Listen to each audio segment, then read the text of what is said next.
Cell division एक normal process होती है और सेल डिवीज़न के कारण ही पर्टिकुलर ऑर्गन में ग्रोथ होता है और डेवलपमेंट होता है। जो सेल्स होती हैं वो एक रेगुलेटरी मैकेनिज्म के तहत डिवाइड होती हैं, पर यदि ये जो सेल्स होती हैं वो अपने रेगुलेटरी मैकेनिज्म को छोड़ करके कंटिन्यू डिवाइड होने लगती हैं तो ये एक ट्यूमर फॉर्म कर लेती हैं और बाकी के सेल्स, बाकी के ऑर्गन को ये डिस्टर्ब करने लगती हैं। तब इस डिसीज़ को हम कहते हैं कैंसर। तो ये नॉर्मल सेल्स कैसे ट्रांसफॉर्म होकर के कैंसरस सेल में कन्वर्ट हो जाती हैं, ये हम आज देखते हैं। किसी पर्टिकुलर ऑर्गन का सेल जब डिवाइड होता है तो इसके साथ ही एक कंट्रोलिंग मैकेनिज्म वहाँ पे साथ में काम करता है। ये कंट्रोलिंग मैकेनिज्म जो रहता है, ये रेगुलेटरी मैकेनिज्म जो होता है, वो डिसाइड करता है कि उस पर्टिकुलर सेल को कितना डिवाइड होना और कितने डिवीज़न के बाद उसे स्टॉप कर देना है सेल डिवीज़न। अगर ये रेगुलेटरी मैकेनिज्म फेल हो जा रहा है कंट्रोल करने के लिए, तब सेल डिवीज़न कंटिन्यू होते जाते हैं और उस पर्टिकुलर पार्ट में जो सेल्स होती हैं वो बिल्कुल डिवाइड होने लगती हैं और डिवाइड होने के बाद उनमें डिफ्रेंशिएशन मतलब मॉडिफिकेशन जो होना था, पर्टिकुलर ये जो सेल को अलग अलग तरह के फंक्शंस के अकॉर्डिंग मॉडिफाई होना था, चेंज होना था, वो सभी जो मॉडिफिकेशन है वो ख़त्म हो जाते हैं और सेल कंटिन्यू डिवाइड होती जाती है और पूरा मास ऑफ सेल तैयार कर लेती है। तब ये जो मास ऑफ सेल तैयार हो गया जो कि बाकी की जो सराउंडिंग सेल्स हैं उनको इन्वेट करने लगता है, उनको डिस्टर्ब करने लगता है, तब इस डिसीज़ को हम कहते हैं कैंसर।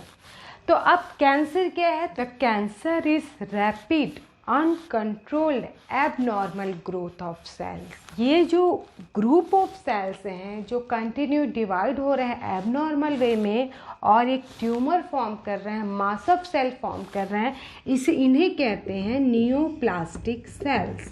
तो ये है नियोप्लास्टिक सेल्स और ये जो फॉर्म हुआ मास ऑफ सेल इसे हम कहते हैं नियोप्लास्ट।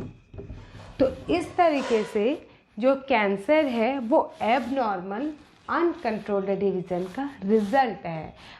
अब एक नॉर्मल सेल क्यों कैंसरस सेल में कन्वर्ट हो जाता है? अगर हम बात करते हैं एक सेल की, तो सेल के अंदर जो मेन कंट्रोलिंग पावर है वो होता है उसके न्यूक्लियस के अंदर जो जीन होते हैं, जो क्रोमोसोम्स होते हैं। तो न्यूक्लियस के अंदर में कुछ विशेष प्रकार के जीन होते हैं जिन्हें हम कहते हैं प्रोटो-ऑन्को-जीन। अब ये जो प्रोटो-ऑन्को-जीन होते हैं जो न्यूक्लियस में क्रोमोसोम है उसके किसी एक पर्टिकुलर पार्ट में है, इस प्रोटो-ऑन्को-जीन में म्यूटेशन हो जाता है, कुछ चेंजेस हो जाते हैं और म्यूटेशन के कारण अब जो नया जो जीन फॉर्म हुआ उसे हम कहते हैं ऑन्कोजीन। तो एक्चुअल में ये जो प्रोटो-ऑन्को-जीन है यही एक्टिवेट हो जाता है और ऑन्कोजीन में कन्वर्ट हो जाता है म्यूटेशन के कारण। और ये जैसे ही ऑन्कोजीन में कन्वर्ट हो जाता है तो जो रेगुलेटरी मैकेनिज्म था जो कंट्रोल कर रहा था सेल डिवीज़न को वो गायब हो जाता है और सेल कंटिन्यू डिवाइड होने लगती हैं और फाइनली ग्रुप ऑफ सेल या कैंसरस ट्यूमर फॉर्म कर लेती हैं। हमने देखा कि कैसे प्रोटो-ऑन्को-जीन थे जो सेल के अंदर, न्यूक्लियस के अंदर जो क्रोमोसोम के पार्ट हैं जीन, उनमें चेंजेस हुआ और वो ऑन्कोजीन में कन्वर्ट हो गए। Oncogene means cancer causing gene. तो इस तरीके से जो जीनोम है उसमें चेंज आया और नॉर्मल सेल है वो कैंसरस सेल में ट्रांसफॉर्म हो गया। तो इसको हम अब देखते हैं कि ट्रांसफॉर्मेशन कैसे हुआ। यहाँ हम देखते हैं कि जीनोम में जो चेंज है वो दो तरीके से आ सकते हैं, एक है एक्वायर्ड, एक है जेनेटिक फैक्टर। एक्वायर्ड में हम देखते हैं कि कुछ इन्वायरमेंटल फैक्टर्स होते हैं, कुछ केमिकल्स होते हैं, कुछ रेडिएशंस होते हैं, कुछ वायरस भी होते हैं जो नॉर्मल सेल को कैंसरस सेल में कन्वर्ट कर देते हैं क्योंकि वो सीधा उसके जीनोम को म्यूटेट कर देते हैं, चेंज कर देते हैं और उसके कारण जो नॉर्मल सेल है वो कैंसरस सेल में कन्वर्ट हो जाता है। तो अब जीनोम में चेंज होने के कारण नॉर्मल सेल कैंसरस सेल में कैसे ट्रांसफॉर्म होता है इसे देखते हैं। जो ऑन्कोजीन्स होते हैं, जो कैंसर कॉजिंग जीन है, वो नॉर्मल सेल में प्रोटो-ऑन्कोजीन के फॉर्म में थे, वो सप्रेस्ड थे, इनएक्टिव थे। अब वो जैसे ही जीनोम में चेंज हुआ वो एक्टिवेट हो गए, वो ऑन्कोजीन्स में कन्वर्ट हो गए। दूसरी कंडीशन हम देख रहे हैं कि किसी भी सेल को कैंसरस सेल में ट्रांसफॉर्म होने से रोकने के लिए कैंसर सप्रेसर जीन ऑलरेडी रहते हैं। तो ये जो कैंसर सप्रेसर जीन हैं वो सप्रेस करते हैं, वो रोकते हैं सेल, नॉर्मल सेल को कैंसरस सेल में कन्वर्ट होने के लिए। अब जो जीनोम लेवल पे जो चेंज हुआ है, यदि वो कैंसर सप्रेशर जीन को इनएक्टिवेट कर दे रहा है, उसे इनएक्टिवेट कर दे रहा है और ऑन्कोजीन को एक्टिवेट कर दे रहा है। अब इन दोनों में चेंज होने के कारण जीन में चेंज हो गया। जीन मीन्स डीएनए के उस खंड में चेंज हो गया, और डीएनए के उस फ्रैगमेंट में चेंज होने के कारण डीएनए से जो आरएनए बनेगा उसमें चेंज हो जाएगा। आरएनए में चेंज होने के कारण आरएनए से जो प्रोटीन बनेगा वो अलग तरीके का रहेगा, अल्टर्ड प्रोटीन बनेगा, और उसकी जो फंक्शन है, उसका जो एक्टिविटी है, जो रिएक्शन को वो कंट्रोल कर रहा था एंजाइमेटिक फॉर्म में, वो सब अब चेंज हो जाएगा। और इस तरीके से अब जो जीन प्रोडक्ट होगा वो अल्टर्ड होगा, चेंज्ड होगा, अलग तरीके का होगा, अब वो एक्सप्रेस होगा। और उसके साथ ही ये जो नया जीन प्रोडक्ट है तो फॉर्म हुआ, ये एक्सप्रेस हुआ, उसके साथ ही इसका जो डिवीज़न है, इस तरीके का जो सेल का डिवीज़न है, उसके लिए जो रेगुलेटिंग मैकेनिज्म है वो भी अब ख़त्म हो गई है, और ये सेल अनकंट्रोल्ड वे में डिवाइड होती जाएगी। अब ये जो अनकंट्रोल्ड वे में इस तरीके की जो सेल्स हैं जिनमें जीन पूरे प्रोडक्ट पूरी तरीके से चेंज हो गया है, वो डिवाइड होते जाएंगी और वो फिर मास ऑफ सेल्स बना लेंगी। ये जो सेलुलर मास है ये अब कहलाता है मैलिग्नेंट नियोप्लाज्म। तो ये जो मैलिग्नेंट नियोप्लाज्म है यही कैंसर है। तो इस तरीके से हमने देखा कि जो नॉर्मल सेल के जीनोम में चेंज होने के कारण क्या क्या चेंजेस आते हैं, और फाइनली जो नॉर्मल सेल है वो कैंसरस सेल में ट्रांसफॉर्म हो जाता है। जब एक नॉर्मल सेल कैंसरस सेल में ट्रांसफॉर्म होता है तो उसमें जो प्रोटोऑन्कोजीन है वो ऑन्कोजीन में, कैंसर कॉजिंग जीन में कन्वर्ट होता है। तो यहाँ हम देखते हैं ये जो कन्वर्सन है इसके पीछे सबसे मेन कारण है म्यूटेशन। म्यूटेशन बेसिकली दो टाइप के होते हैं, point mutation and chromosomal mutation. Point mutation means उस जीन के पर्टिकुलर एक पार्ट में चेंज होगा, और क्रोमोसोमल म्यूटेशन मीन्स क्रोमोसोम के उस फ्रैगमेंट में चेंज होगा।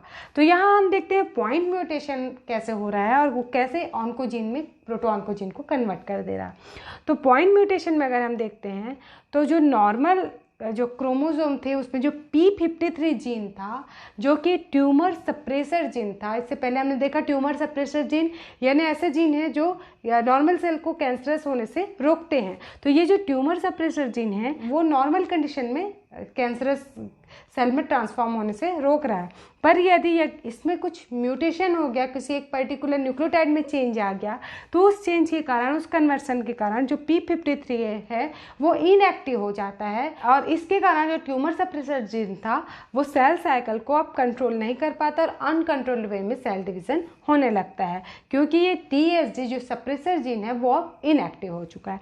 सेकेंड हम देख रहे हैं KRAS। ये KRAS एक प्रकार का प्रोटोऑन्कोजीन है। ये प्रोटोऑन्कोजीन है, नॉर्मल कंडीशन में ये इनएक्टिव रहता है, म्यूटेशन होने के कारण ये प्रोटोऑन्कोजीन ऑन्कोजीन में कन्वर्ट हो जाता है और फिर इसके कारण अनकंट्रोल्ड सेल डिवीजन स्टार्ट हो जाता है। एंड देखते हैं क्रोमोसोमल म्यूटेशन में क्या हो रहा है। यहाँ हम देखते हैं 3 पॉइंट्स में डिलीशन यानी डिलीट हो जाना, उस पर्टिकुलर पार्ट का कट के अलग हो जाना। अब डिलीशन में हम देखते हैं कि जो क्रोमोसोम 13th होता है, 13th क्रोमोसोम में ये पर्टिकुलर पार्ट का जो जीन है वो बाद में आरएनए और आरएनए से फिर वो रेटिनोब्लास्टोमा प्रोटीन बनाता है। तो ये जो रेटिनोब्लास्टोमा है ये आई कैंसर होता है। इसमें क्या होता है कि ये जो क्रोमोसोम का फ्रैगमेंट है वो कट जाता है, अलग हो जाता है, डिलीट हो जाता है। जो सेल साइकिल में चेक पॉइंट्स होता है G1 और G2 के बीच में वो कंट्रोल होता है रेटिनोब्लास्टोमा जीन के कारण। अब वो कंट्रोलिंग पॉइंट के न रहने के कारण अब यहाँ पर जो सेल डिवीज़न है G1 to G2 कंटिन्यू होने लगते हैं और यहाँ पर जो अनकंट्रोल्ड सेल डिवीज़न की कंडीशन आ जाती है जिसके कारण रेटिनोब्लास्टोमा कैंसर हो जाता है। इस प्रकार से क्रोमोसोम के पर्टिकुलर फ्रैगमेंट के डिलीट होने के कारण भी जो नॉर्मल सेल है वो कैंसरस सेल में ट्रांसफॉर्म हो जाता है। सेकंड हम देखते हैं ट्रांसलोकेशन मीन्स एक क्रोमोसोम का एक फ्रैगमेंट कट के दूसरे क्रोमोसोम में अटैच हो जाएगा, तब इसको हम कहते हैं ट्रांसलोकेशन। ट्रांसलोकेट हो जाना मीन्स अपनी पोजीशन चेंज कर लेना। यहाँ हम देख रहे हैं कि जो 8th क्रोमोसोम होता है उसमें यहाँ लास्ट टर्मिनल पोर्शन में एक मिक जीन होता है। ये जो मिक जीन होता है ये ऑन्कोजीन है और ये ऑन्कोजीन 8th जो क्रोमोसोम है उसमें कंट्रोल्ड वे में है, वो यहाँ पर इनएक्टिव फॉर्म में है। जब ये मिक जीन ट्रांसलोकेट होकर के 14th क्रोमोसोम में अटैच हो जाता है। तो 14th क्रोमोसोम में अटैच होने के साथ ही ये ऑन्कोजीन एक्टिवेट हो जाता है और एक्टिवेट होने के कारण ये मिक प्रोटीन फॉर्म करने लगता है और उसके कारण अनकंट्रोल्ड सेल डिवीज़न होने लगता है और नॉर्मल सेल कैंसरस सेल में कन्वर्ट हो जाता है। इसके बाद हम देखते हैं third, insertion. Insertion means add हो जाना, कोई पर्टिकुलर पार्ट है वो बीच में इंसर्ट हो जाना। आरएनए जो फॉर्म होता है उसमें जो एक्सॉन पार्ट है वो मिल करके बाद में प्रोटीन फॉर्म करते हैं। तो यहाँ पर कुछ एक्सॉन होते हैं जो रेगुलेटरी मैकेनिज्म वाले प्रोटीन फॉर्म करते हैं, कुछ एक्टिवेट एक्शन वाले प्रोटीन फॉर्म करते हैं। अब यदि यहाँ पर रेगुलेटरी और एक्टिवेटिंग जो एक्सॉन पोर्शन है इनके बीच में यदि कोई पर्टिकुलर जीन का पार्ट यहाँ पर इंसर्ट हो जा रहा है, यहाँ पे ऐड हो जा रहा है, तो उसके कारण ये जो रेगुलेटरी प्रोटीन फॉर्म करने वाला एक्सॉन पार्ट है अब वो रेगुलेटरी प्रोटीन फॉर्म नहीं करता और केवल एक्टिवेट प्रोटीन फॉर्म होने के कारण जो सेल डिवीज़न है वो अनकंट्रोल्ड वे में होने लगती है और जो नॉर्मल सेल है वो कैंसरस सेल में कन्वर्ट हो जाता है। इस तरीके से जो नॉर्मल प्रोटो ऑन्कोजीन था सेल के अंदर वो ऑन्कोजीन में इन सभी म्यूटेशंस के कारण कन्वर्ट हो जाता है और जो नॉर्मल सेल है वो कैंसरस सेल में ट्रांसफॉर्म हो जाता है। जब नॉर्मल सेल ट्रांसफॉर्म होकर के कैंसरस सेल में कन्वर्ट होता है तो इसकी प्रॉपर्टी में भी चेंजेस आते हैं।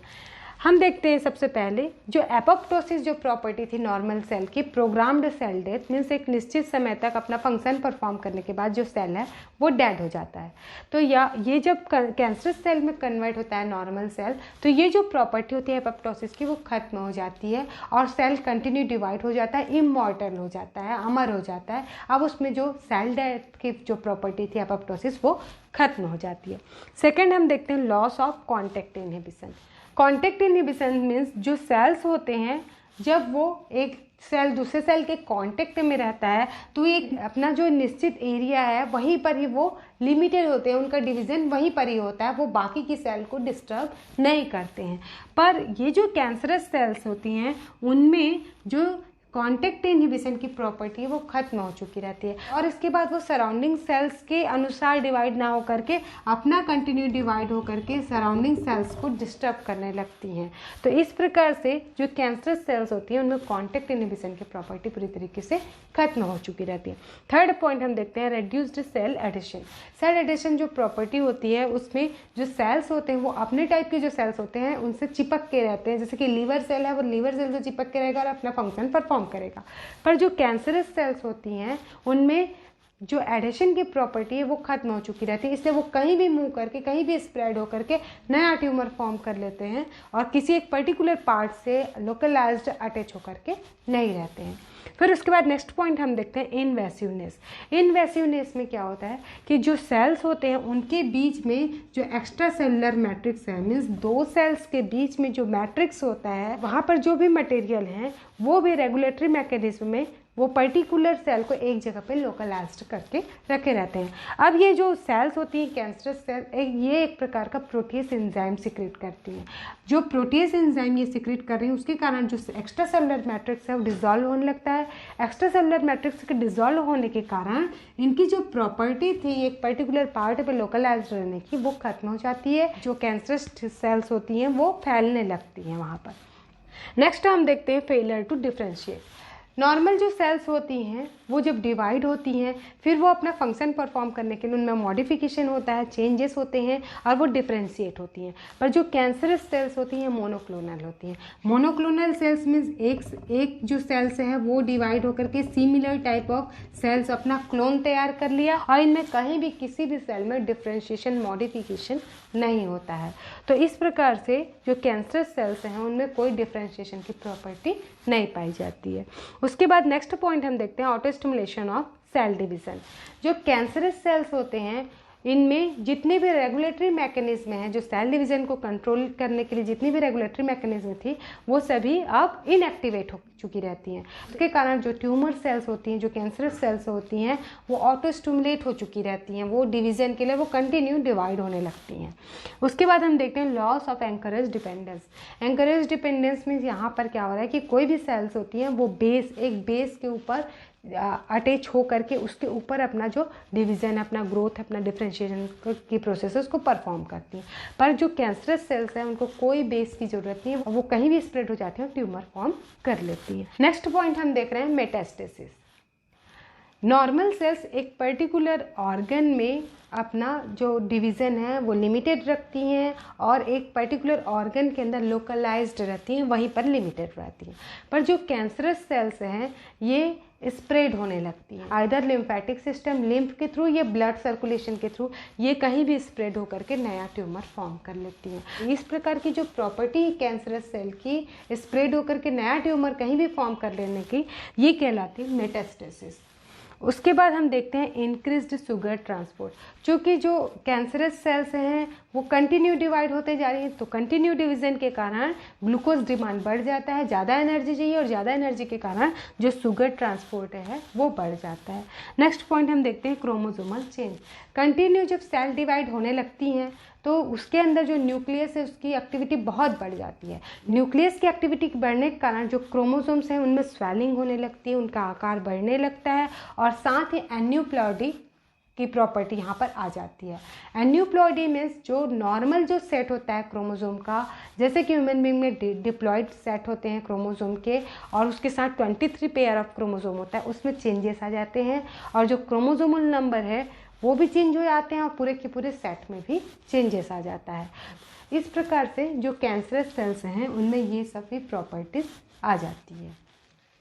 कैंसर का क्लासिफिकेशन अगर हम देखते हैं तो कार्सिनोमा, अगर एपिथेलियल सेल्स के अनकंट्रोल्ड डिवीज़न के कारण कैंसर हुआ है तब वैसे कैंसर को कार्सिनोमा कहते हैं। यदि जो कैंसर है वो कनेक्टिव टिश्यू में अनकंट्रोल्ड डिवीज़न के कारण हुआ है तब उसे सार्कोमा। यदि लिम्फोसाइट्स में अनकंट्रोल्ड डिवीज़न, एबनॉर्मल डिवीज़न के कारण कैंसर हुआ है तो लिम्फोमा। यदि WBC या ल्यूकोसाइट्स में अनकंट्रोल्ड डिवीज़न के कारण कैंसर हुआ है तब उसे ल्यूकेमियास। यदि जर्म सेल्स, ओवरी और टेस्टिस की सेल्स में अनकंट्रोल्ड डिवीज़न के कारण अगर ट्यूमर फॉर्म हुआ है तब उसे जर्म सेल्स ट्यूमर कहते हैं। यदि एम्ब्रियोनिक टिश्यू में अनकंट्रोल्ड डिवीज़न के कारण ट्यूमर फॉर्म हुआ है तब उस कैंसर को ब्लास्टोमा कहते हैं। तो इस तरीके से कैंसर को अलग अलग क्लासेस में क्लासिफाई किया गया है। तो अब हम देखते हैं carcinogen. Carcinogen means agents that cause cancer. तो जो भी रिस्पॉन्सिबल है कैंसर डिसीज के लिए उन सभी को हम कहते हैं कार्सिनोजेन। कार्सिनोजेंस को अगर क्लासिफाई किया जाए तो कुछ कार्सिनोजेन केमिकल होते हैं, कुछ फिजिकल होते हैं, कुछ बायोलॉजिकल होते हैं। केमिकल कार्सिनोजेन को अगर हम देखते हैं, जो भी हार्मफुल केमिकल्स होते हैं वो सीधा DNA की केमिकल स्ट्रक्चर में चेंज करते हैं और उसके कारण जो नॉर्मल सेल है वो कैंसरस सेल में कन्वर्ट हो जाती है। सेकेंड हम देखते हैं फिजिकल। फिजिकल में ज़्यादातर हम देखते हैं रेडिएशंस या फिर हायर हीट या फिर हायर टेम्परेचर, ये सब भी कभी कभी कारण हो सकते हैं साथ में। तो अगर हम रेडिएशंस को अगर हम देखते हैं तो जैसे कि स्किन कैंसर है वो अल्ट्रावायलेट रेडिएशन के कारण हो सकता है, क्योंकि अल्ट्रावायलेट रेडिएशन वीक होते हैं या पेनिट्रेट नहीं कर पाते हैं बॉडी के अंदर। सेकंड हम देखते हैं एक्सरे हाई एनर्जी रेडिएशन होते हैं, ये अंदर तक पेनिट्रेट कर जाते हैं और जीनोम को चेंज कर देते हैं, DNA में मॉडिफिकेशन ला देते हैं, म्यूटेशन ला देते हैं और उसके कारण फिर नॉर्मल सेल कैंसरस सेल में कन्वर्ट हो जाता है। नेक्स्ट हम देखते हैं बायोलॉजिकल। तो जो बायोलॉजिकल कार्सिनोजेंस होते हैं उनको फिर से कैटेगराइज किया गया है वायरस, हार्मोन्स, ऑन्कोजेंस। वायरस में हम देखते हैं तो RNA ट्यूमर वायरस, ये जो वायरस होता है इसमें RNA जेनेटिक मटेरियल के रूप में रहता है और ये वायरस डायरेक्ट जो ऑन्कोजेंस हैं उनको एक्टिवेट कर देता है और जो नॉर्मल सेल है उसको कैंसर सेल में कन्वर्ट कर देता है। सेकेंड हम देखते हैं हार्मोन्स का भी रोल ये होता है कि वो बॉडी की जो जितनी भी मेटाबॉलिक एक्टिविटी है, जो भी फंक्शन है, जो हार्मोन के कंट्रोल में है, जैसे कि मेंस्ट्रुअल साइकिल है वो एस्ट्रोजन और प्रोजेस्टेरोन हार्मोन के कंट्रोल में रहता है। यदि ये जो हार्मोनल बैलेंस है वो चेंज हो जाता है तब ओवरियन कैंसर या फिर ब्रेस्ट कैंसर जो हो सकता है। नेक्स्ट हम देखते हैं ऑन्कोजेंस में हमने पहले ही देखा जो रैस है वो ऑन्कोजीन है, वो जब एक्टिवेट हो जाता है तो जो नॉर्मल सेल है वो कैंसर सेल में कन्वर्ट हो जाता है। इस प्रकार से जो कार्सिनोजेन है इनके कारण जो नॉर्मल सेल है वो कैंसर सेल में ट्रांसफॉर्म हो जाता है। कैंसर के ट्रीटमेंट में हम देखते हैं तो पहला है सर्जरी में पर्टिकुलर जो पार्ट है जहाँ पे ट्यूमर है उस पोर्शन को सर्जरी के थ्रू वहाँ पर को निकाल लिया जाता है। इसमें यह भी ध्यान दिया जाता है कि अगर कोई एक भी सेल अगर बचा रह जाता है तो वो फिर से पूरा क्लोन तैयार कर लेगा और फिर से ट्यूमर फॉर्म कर लेगा। तो इसलिए सर्जरी काफ़ी ध्यान से उस पर्टिकुलर पार्ट को पूरी तरीके से ऑपरेट करके निकालने की प्रोसेस है। इसके बाद हम देखते हैं कीमोथेरेपी।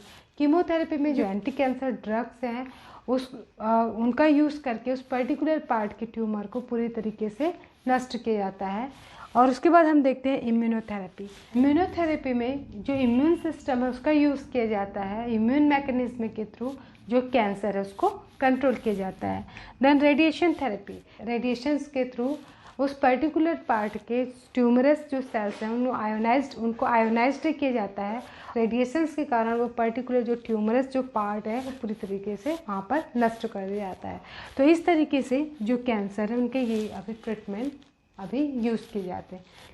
इस प्रकार से हमने देखा कि जो नॉर्मल सेल है वो ट्रांसफॉर्म होकर के कैंसर सेल में कैसे कन्वर्ट हो जाता है, उसके लिए जो प्रोटो ऑन्कोजीन्स है वो ऑन्कोजीन्स में कैसे कन्वर्ट हो जाते हैं, क्या क्या फैक्टर्स हैं जो रिस्पॉन्सिबल हैं नॉर्मल सेल को कैंसर सेल में ट्रांसफॉर्म करने के।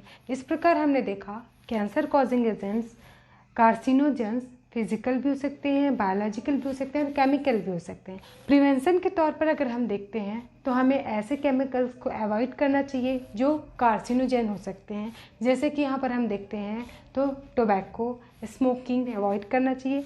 इसके अलावा हमने देखा कि रेडिएशंस के तौर पर अगर हम देखते हैं तो हमें जितने भी रेडिएशंस हैं उनसे दूर रहना चाहिए, चाहे वो मैग्नेटिक रेडिएशन हो या फिर एक्सरे हो या अल्ट्रावायलेट रेडिएशंस है, उनसे अपने आप को बचा के रखना चाहिए। यहाँ पर हम देखते हैं कि जो मोबाइल्स होते हैं उनसे भी काफ़ी रेडिएशंस निकलते हैं। इसके अलावा जो टावर्स होते हैं उन सब के भी रेडिएशंस होते हैं। इसके अलावा हम जितने भी रेडिएशंस देखते हैं जो कार्सिनोजेन हो सकते हैं, जो नॉर्मल सेल को कैंसर सेल में कन्वर्ट कर सकते हैं, उन सबसे हमको दूर रहने का प्रयास करना चाहिए। अगर हम बायोलॉजिकल एजेंट्स भी देखें तो अगर उनसे हमें बचाव रखना है तो हमें अपना इम्यून सिस्टम स्ट्रॉन्ग रखना होगा।